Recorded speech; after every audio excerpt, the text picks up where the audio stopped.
자, 지금부터는 리듬 스피치에 대해서 한번 공부해 보려고 합니다. 저희 라운제단만의 전매 특허, 바로 이 리듬 스피치인데요. 제가 말을 잘하는 사람들의 말을 들어보니까, 뭐 아나운서나 쇼핑호스트 이런 사람의 말을 들어보니까 말 안에 리듬감이 있더라고요. 자, 그 리듬감을 먼저 여러분께 들려드리도록 하겠습니다. 먼저 아나운서입니다. 아프가니스탄 탈레반의 한국인 인지럼유 사태 해결을 위해 한국 정부와 탈레반 간 정부가 접촉을 하고 있는 가운데, 자, 쇼핑호스트 한번 해볼게요. 네, 안녕하세요. 한경이 스텝 청소기 준비했고요. 자동주문 전화 삼촌한 달인과 함께합니다. 자, 리포터들 날씨 정보입니다. 벌써 4주째 비 내리는 월요일 아침입니다. 이 비는 도대체 언제쯤 그칠까 궁금해하시는 분들 많을 텐데요. 자, 어떠세요, 여러분? 말을 잘하는 사람의 말 안에는 리듬감이 들어가 있습니다. 자, 근데 여러분의 말은 어떠신가요? 여러분의 말에도 리듬감은 있습니다. 친구들과 아마 편하게 이야기를 할 때 그 말 안에는 리듬감이 들어있죠? 어머, 난 걔가 그럴 줄 몰랐어. 이렇게 리듬감이 들어가 있는데 앞에만 나와서 이야기를 하려고 하면 그 리듬감이 온데간데 없어지고 그냥 일자로 이야기를 하는 경우가 좀 많이 있죠. 우리가 긴장을 하게 되면 말에 생명력을 넣어서 리듬감을 넣어서 여유 있게 말하기가 힘들기 이제 때문입니다.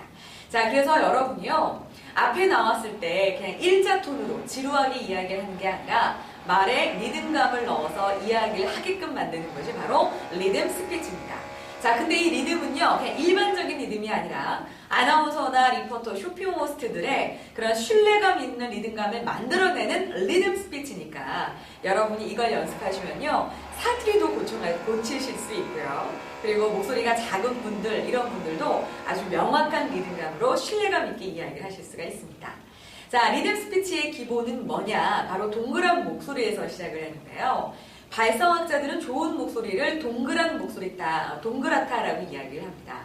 소리가 동그랗다라는 것은 소리가 나갔다가 들어오는 형식을 취하고 있다라는 이야기인데요.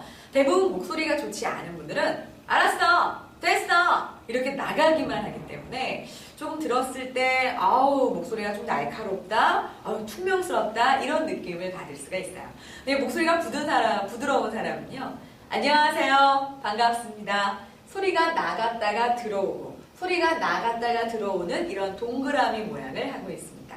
자, 이런 동그라미 모양이 함께 이렇게 합쳐져서 만드는 것이 바로 리듬 스피치입니다. 자, 그럼 리듬 스피치에 대한 원칙에 대해서 한번 이야기를 해볼까요? 자, 리듬 스피치를 이제 여러분이 하시려면요, 말에 리듬감을 넣으려면요, 여러분 바로 사스 법칙에 맞춰서 이야기를 해야 됩니다. 자, 첫 번째 S는 세그멘테이션입니다. 네. 그 영어로 분할, 쪼개기라는 뜻을 갖고 있고요. 두 번째는 바로 악센트를 넣어라라는 거고요. 마지막 S는 sing a song, 노래를 부르듯 이야기를 해라라는 겁니다. 자, 첫 번째 쪼개기예요. 어떻게 쪼개냐? 최소한의 단어로 쪼개는 겁니다.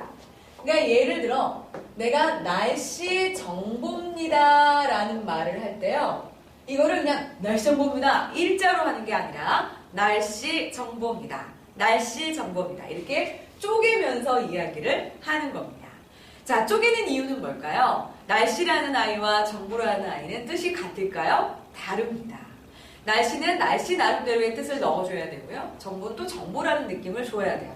그냥 날씨 정보입니다 이렇게 그냥 일자로 이야기하면 말에 그런 생명력이 들어가 있지 않기 때문에 전달을 해도 상대방은 이 사람 도대체 무슨 말을 하는 거야 라는 생각을 할 수 있습니다. 최소한의 단어로 쪼개는 게 첫 번째고요. 두 번째는 악센트를 둬라. 어디에 악센트를 두냐? 첫 음절에 악센트를 두는 겁니다. 날씨 정보면 날씨 정보입니다 이렇게 하는 게 아니라 날씨 정보입니다 이렇게 첫 음절에 악센트를 두고요.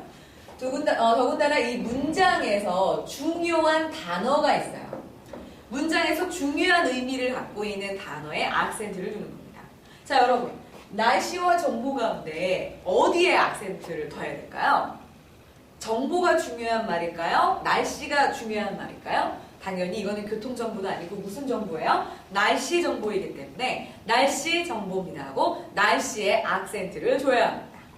자, 그 다음에 뭐 숫자라든가 사람의 이름이라든가 이런 경우에는 충분히 악센트를 넣어서 정확하게 읽어줘야 합니다.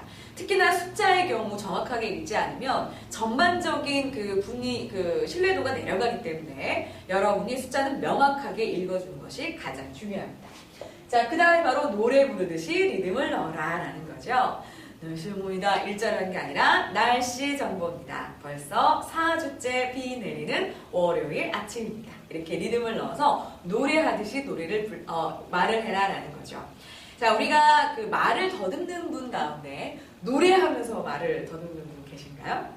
우리가 노래를 하게 되면 그 리듬에 맞춰서 앞단어와 뒷단어의 위치가 다르죠? 그래서 서로 만나서 짓이겨지지가 않기 때문에 훨씬 더 전달력 있게 이야기를 할 수가 있습니다.